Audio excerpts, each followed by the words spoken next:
Tiny seed of anger, a mustard seed at first, nestled in Lily's heart. It started small, a flicker of frustration at the traffic, a prickle of annoyance at a spilled coffee. But left unchecked, it grew, its roots snaking through her thoughts, its thorny branches wrapping around her emotions. Soon, the tiny seed swelled into a raging storm, threatening to engulf her. One particularly stressful day, Lily was late for a crucial meeting at her office. The jeepney she was riding in, a vintage model, its faded paint job revealing rust spots beneath the peeling layers, was trapped in a metal cage of gridlocked traffic on Espaga Boulevard. The air hung heavy and humid, a thick, suffocating blanket clinging to her skin, the scent of exhaust fumes and street food mingling in the oppressive heat. She could see the sweat beading on her forehead, reflecting the harsh glare of the midday sun. Her phone buzzed with a frantic message from her boss, the vibration a jarring counterpoint to the relentless throbbing in her temples. The jeepney itself was a chaotic microcosm of Manila life, a cramped, sweltering space filled with the sounds of chattering passengers, the rumble of the ancient engine, and the rhythmic squeak of the worn-out, vinyl-covered seats. The air inside was thick with a cloying mixture of sweat, perfume, cheap air freshener trying desperately to mask the pervasive smell of exhaust, and the lingering aroma of adobo from a nearby vendor. She could feel the weight of batas pressing against her, the sticky dampness of skin on skin.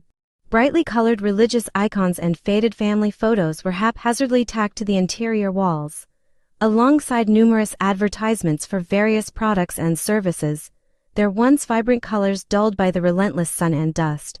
A scratched and faded poster of a popular movie star from the 80s hung askew above her head, its once glamorous image now a testament to time and neglect. The jeepney's interior was a collage of daily life, a testament to the resilience and crowded nature of the city. The driver, a man with weathered hands gripping the steering wheel, occasionally glanced in the rearview mirror, his expression a mixture of fatigue and resignation. Suddenly, a man, his elbow sharp and unyielding, collided with her in the jostle, sending her meticulously organized stack of presentation documents scattering across the grimy floor like fallen leaves in a storm, mingling with the discarded plastic bags and crumpled receipts.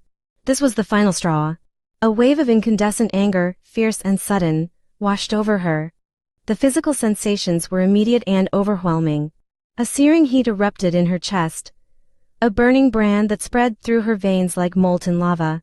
Her heart pounded a frantic rhythm against her ribs, each beat a desperate hammer blow. Her jaw clenched, her teeth grinding together with a painful pressure. Her shoulders tensed, rigid and unforgiving, as if bracing against an invisible enemy. Her breath hitched, shallow and ragged, each gasp a desperate attempt to draw in enough air to quell the suffocating pressure in her lungs.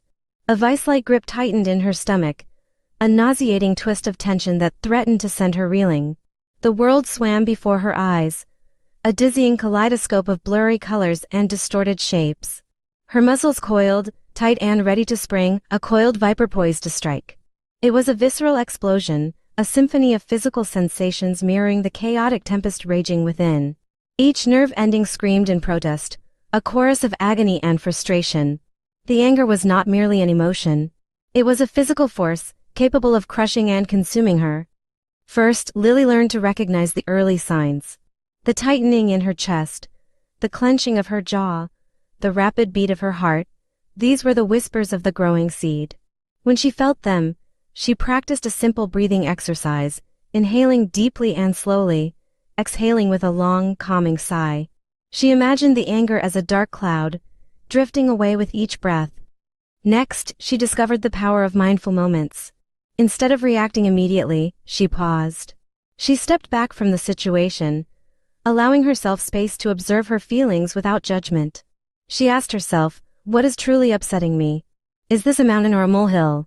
Often, the perspective shift was enough to shrink the anger's size. Lily also found solace in physical activity.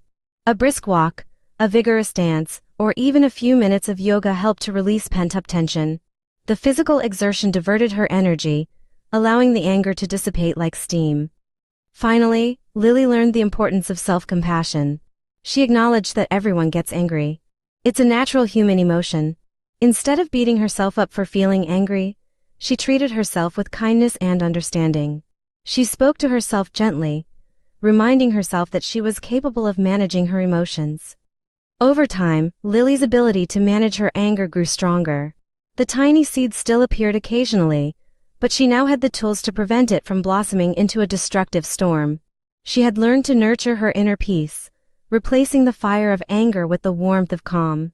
The mango tree, a silent witness to her journey, seemed to sway a little more gently in the breeze.